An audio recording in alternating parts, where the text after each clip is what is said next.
Hello, today I'll be talking about Thuja occidentalis, or the northern white cedar. So you can see this specimen here is, a decent size, but these trees, they don't get too tall. So now let's get a smidge closer. One of the distinct features of this tree is its very flat, sort of scale-like leaves. You can see that they really only grow in one plane.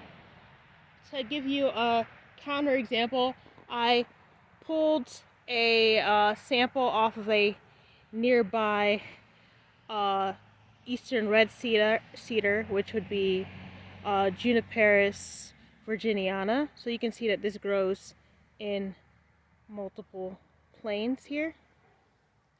And you can also see that this leaf has these cones. These would be the female cones that have sort of dried out at this point and matured. This is the right season for that. This tree would have both male and female cones, but at this time of year, the male cones are gone by now. You can also see this sort of bark here that is very vertical, very sort of flaky, papery. It's pretty typical of cypress trees, and this bark is pretty flammable, so if you ever need a fire starter, it's pretty useful to peel off a few strips of this. And another interesting thing about this tree is if you crush these leaves between your fingers, they're pretty fragrant. They smell like pine trees.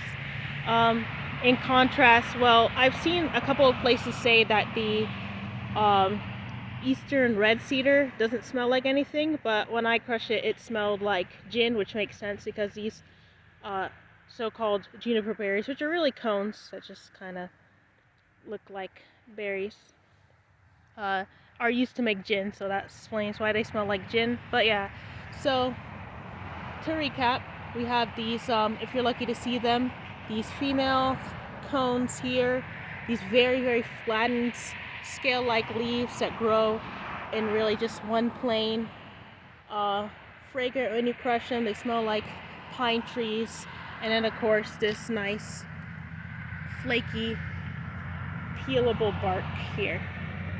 So yeah, those are all the features that you need to identify a northern white cedar.